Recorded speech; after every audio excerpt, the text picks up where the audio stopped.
আসসালামু আলাইকুম। আজকে তৈরি করে দেখাবো কিভাবে একদম পারফেক্টভাবে চকলেট ড্রিম কেক তৈরি করা যায়। এই চকলেট ড্রিম কেকটা তৈরি করা যতটা সহজ, খেতেও কিন্তু আলহামদুলিল্লাহ অনেক বেশি মজার হয়। কেকটা কতটা পারফেক্ট হয়েছে সেটা সাউন্ডটা কিন্তু শুনে বুঝতে পারবেন। আশা করছি আমার আজকের এই কেকের রেসিপিটিও আপনাদের কাছে ভালো লাগবে। A to Z recipe follow করলে আপনারা কিন্তু একদম পারফেক্টভাবে ড্রিম কেক তৈরি করতে পারবেন। ড্রিম কেক তৈরি করার জন্য প্রথমে আমি একটা ডিম নিয়ে নিয়েছি। ডিমের কুসুমটা সাদা অংশটা আলাদা করে নিচ্ছি।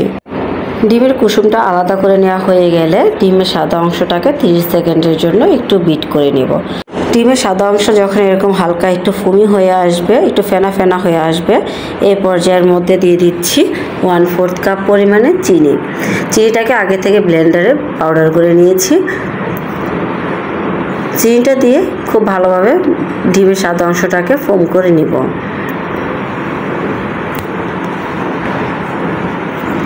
তিন থেকে 4 মিনিট বিট করে নেওয়ার পরে কিন্তু দেখবেন খুব সুন্দরভাবে ডিমের মেরাংটা তৈরি হয়ে যাবে। যখন ডিমের মেরাংটা এরকম পারফেক্টভাবে তৈরি হয়ে যাবে, এ পর্যায়ের মধ্যে দিয়ে দিতে হবে ডিমের কুসুম। ডিমের কুসুমটা যা আগে থেকে সরিয়ে রেখেছিলাম সেই কুসুমটা এ পর্যায়ে দিয়ে দিচ্ছি। আর দিয়ে দিচ্ছি 1/4 চা চামচ পরিমাণে চকলেট ইমালশন। ইমালশন যদি আপনাদের কাছে না থাকে সেক্ষেত্রে কিন্তু ভ্যানিলা এসেন্সও ব্যবহার করতে পারেন। আর 2 চা চামচ দিয়ে দিচ্ছি রান্না করা সয়াবিন তেল। এবার সব কিছু একসাথে খুব ভালোভাবে বিট করে নিব 30 সেকেন্ডের জন্য। এ পর্যায়ে কিন্তু বিটারের স্পিডটা একদম লোতে রাখতে হবে, তা নাহলে কিন্তু ডিমের যে মেরাংটা তৈরি করে রেখেছিলাম ফোমটা নষ্ট হয়ে যাবে। 30 সেকেন্ড বিট করে নিলে কিন্তু দেখবেন সব কিছু খুব ভালোভাবে মিশে যাবে। এবার শুকনো উপকরণগুলোকে চেলে নিব।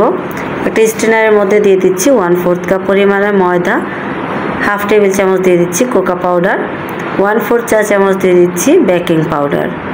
এবার শুকনো উপকরণগুলোকে খুব ভালোভাবে চেলে নিচ্ছি।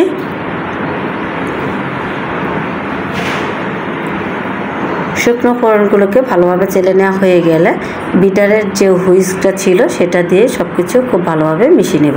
আপনারা চাইলে এখানে যে কোনো হ্যান্ড হুইস্ক অথবা স্প্যাচুলা দিয়েও কিন্তু শুকনো উপকরণটা মিশিয়ে নিতে পারেন। তবে খুব আলতোভাবে মিশিয়ে নিতে হবে যাতে করে ডিমের ফোমটা নষ্ট হয়ে না যায়। সব কিছু খুব ভালোভাবে মিশানো হয়েছে কিনা সেটা বোঝার জন্য আমি এবার একটা স্প্যাচুলার ব্যবহার করছি। সাইড থেকে যে ব্যাটারটা লেগেছিল সেটাকে খুব ভালোভাবে মিশিয়ে নিচ্ছি। সব কিছু ভালোভাবে মিশিয়ে নেওয়া হয়ে গিয়েছে। আর আজকে কেকটা বেক করে নেওয়ার জন্য আমি এখানে 6 ইঞ্চি পরিমাণে একটা কেক মোল্ড নিয়েছি। তো আপনারা চাইলে কিন্তু 5 ইঞ্চি পরিমাণে একটা কেক মোল্ড নিতে পারেন। কেক ব্যাটারটাকে চেষ্টা করবেন একটু উপর থেকে ঢেলে নেওয়ার, তাহলে ভিতরে যে বাবলস ক্রিয়েট হয় সেটা আর হবে না। ব্যাটারটা ঢেলে নেওয়া হয়ে গেলে একটা কাঠির সাহায্যে খুব ভালোভাবে একটু সমান করে দেব, তাহলে উপরটাও কিন্তু খুব সুন্দরভাবে সমান হয়ে যাবে।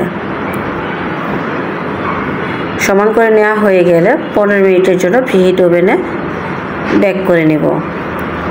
160 ডিগ্রি প্রিহিট ওভেনে 15 মিনিটের জন্য কেকটাকে বেক করে নেব। কেকটা বেক হতে দিয়ে এবার আমি কিছুটা চকলেট গানাশ তৈরি করার জন্য চকলেট মেপে নেব। প্রথমে নিয়ে নিচ্ছি 100 গ্রাম পরিমাণে হুইপ ক্রিম আর নিয়ে নিচ্ছি 50 গ্রাম পরিমাণে ডার্ক চকলেট। এবার এটাকে একটা সাইডে রেখে দিচ্ছি।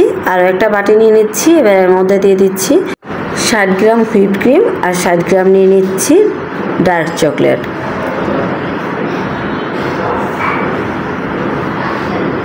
মেপে নেওয়া হয়ে গেলে এই বাটিটাকে আমি একটা সাইডে রেখে দিচ্ছি। সর্বশেষ লেয়ার তৈরি করার জন্য একটা বাটিতে শুধু পরিমাণে চকলেট নিয়ে নিচ্ছি 65 গ্রাম পরিমাণে। প্রথমে যে বাটিতে 100 গ্রাম হুইপ ক্রিম আর 50 গ্রাম ডার্ক চকলেট নিয়েছি সেটাকে মাইক্রো ওভেনে 30 সেকেন্ডের জন্য মেল্ট করে নিয়েছি। তবে আপনারা চাইলে কিন্তু ডাবল বয়লারও মেল্ট করে নিতে পারেন। এবার এটাকে একটা সাইডে রেখে দিচ্ছি ঠান্ডা হওয়ার জন্য। আর একটা বাটিতে যেটা আমি 60 গ্রাম পরিমাণের চকলেট আর 60 গ্রাম হুইপ ক্রিম নিয়েছিলাম সেটাকেও মাইক্রো ওভেনে 30 সেকেন্ডের জন্য মেল্ট করে নিয়েছি। এদিকে কেকটা কিন্তু আমার হয়ে গিয়েছে। কেকটাকে ওভেন থেকে নামিয়ে নিয়েছি। আর কেকটা বেক করার আগে কিন্তু কেক মোল্ডের মধ্যে সামান্য পরিমাণে তেল আর ময়দা ডাস্ট করে নিয়েছিলাম। আমার আজকের কেকটা কিন্তু একদম পারফেক্ট হয়েছে আলহামদুলিল্লাহ। এর কেকের মধ্যে কিছুটা পরিমাণে সুগার সিরাপ অ্যাড করে দিচ্ছি। কেকটা একটু গরম থাকা অবস্থায় সুগার সিরাপটা দিয়ে নিতে হবে, তাহলে কেকটা অনেক বেশি সফট হবে। সুগার সিরাপটা দেওয়া হয়ে গেলে কেকটা একটা সাইডে রেখে দিচ্ছি। চকলেট আর হুইপ ক্রিম যেটা মেল্ট করে রেখেছিলাম সেটাকে আমি নর্মাল ফ্রিজে রেখেছিলাম 20 মিনিটের জন্য। 20 মিনিট পর ফ্রিজ থেকে নামিয়ে খুব ভালোভাবে বিট করে নেব। এই পর্যায়ে আমার মনে হয়েছে চকলেটটা একটু বেশি হয়ে গিয়েছে, তার জন্য আমি এখানে আরও 50 গ্রাম পরিমাণে হুইপ ক্রিম ব্যবহার করেছি। তো সেটা আমার স্কিপ হয়ে গিয়েছে। হুইপ ক্রিমটা দিয়ে আবারও খুব ভালোভাবে সব কিছু বিট করে নিয়েছি। এই ক্রিমটা কিন্তু নর্মাল ক্রিমের থেকে আরেকটু কম বিট করে নিতে হবে। ক্রিমটা একটু নরম অবস্থায় বিট করা বন্ধ করে দিতে হবে। ক্রিমটা দেখে বুঝতে পারছেন ক্রিমের টেক্সচারটা কীরকম হবে। এবার যে কেকটা তৈরি করে রেখেছিলাম কেকের উপরে ক্রিমটাকে খুব ভালোভাবে সেট করে নিচ্ছি। তবে আপনারা চাইলে কিন্তু পাইপিং ব্যাগও ইউজ করতে পারেন। আমি এখানে পুরোটুকু ক্রিমই কিন্তু ব্যবহার করে দিচ্ছি। ক্রিমটা সেট করে নেওয়া হয়ে গিয়েছে। এবার এর মধ্যে গানাশটা দিয়ে দিচ্ছি। এই কেকটার মধ্যে আমি কিন্তু গানাশের পরিমাণটা একটু বেশি দিয়েছি, তাহলে কেকটা খেতে অনেক বেশি টেস্টি হয়। আপনারা চেষ্টা করবেন সকল মেজারমেন্ট ঠিক রেখে কেকটা তৈরি করার, তাহলে আপনারা কিন্তু একদম পারফেক্টভাবে এই কেকটা তৈরি করে নিতে পারবেন। এবার কেকটাকে আমি নর্মাল ফ্রিজে সেট হওয়ার জন্য রেখেছিলাম 15 মিনিটের জন্য। 15 মিনিটের মধ্যে কিন্তু দেখবেন গানাশটা খুব সুন্দরভাবে সেট হয়ে যাবে। তবে গানাশটা যদি ভালোভাবে সেট না হয়, উপরে যে ক্রিমটা আমরা ইউজ করব সেই ক্রিমটা কিন্তু খুব ভালোভাবে সেট হবে না। 15 মিনিটে যদি সেট না হয় সেক্ষেত্রে কিন্তু টাইমটা একটু বাড়িয়ে নিতে পারেন। এবার উপরে যে চকলেটটা দিচ্ছি এখানে কিন্তু শুধু চকলেটই ব্যবহার করেছি, কোনো প্রকার হুইপ ক্রিম ব্যবহার করিনি। শুধু চকলেটটাকে মাইক্রোওয়েভে 30 সেকেন্ডের জন্য মেল্ট করে নিয়েছি। চকলেটটা দিয়ে আবার উপর থেকে খুব ভালোভাবে একটু সমান করে দিব। আমি এখানে পুরোটুকু চকলেটই কিন্তু ব্যবহার করেছি।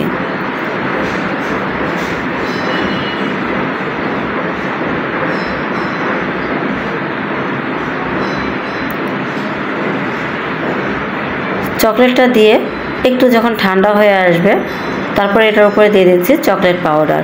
তবে আপনাদের কাছে যদি চকলেট পাউডারটা না থাকে সেক্ষেত্রে কিন্তু কোকো পাউডারটাও ব্যবহার করতে পারেন। তবে কোকো পাউডার দিলে কিন্তু পরিমাণে অনেক বেশি কম দিতে হবে, তা না হলে কিন্তু খেতে অনেক বেশি তিতা লাগবে। চকলেট পাউডারটা ডাস্ট করে নেওয়া হয়ে গেলে এবার আমি নর্মাল ফ্রিজে সেট হওয়ার জন্য রেখে দিচ্ছি 1 থেকে 1.5 ঘন্টার জন্য। 1-1.5 ঘন্টা পর এটাকে আমি ফ্রিজ থেকে নামিয়ে কেটে দেখিয়ে দিব কতটা পারফেক্ট হয়েছে। কেকের সাউন্ডটা কিন্তু আমি ভিডিও শুরু থেকে আপনাদেরকে শুনিয়েছিলাম। তবে কেকটা এবার কেটে দেখিয়ে দিচ্ছি কতটা পারফেক্ট হয়েছে। রেসিপি ভালো লাগলে প্লিজ চ্যানেলটা সাবস্ক্রাইব করে পাশে থাকা বেল আইকনটি ক্লিক করে রাখবেন। চলে আসবেন ইনশাআল্লাহ আবারও কোনো নতুন রেসিপি নিয়ে। সে পর্যন্ত সবাই ভালো থাকবেন। আসসালামু আলাইকুম।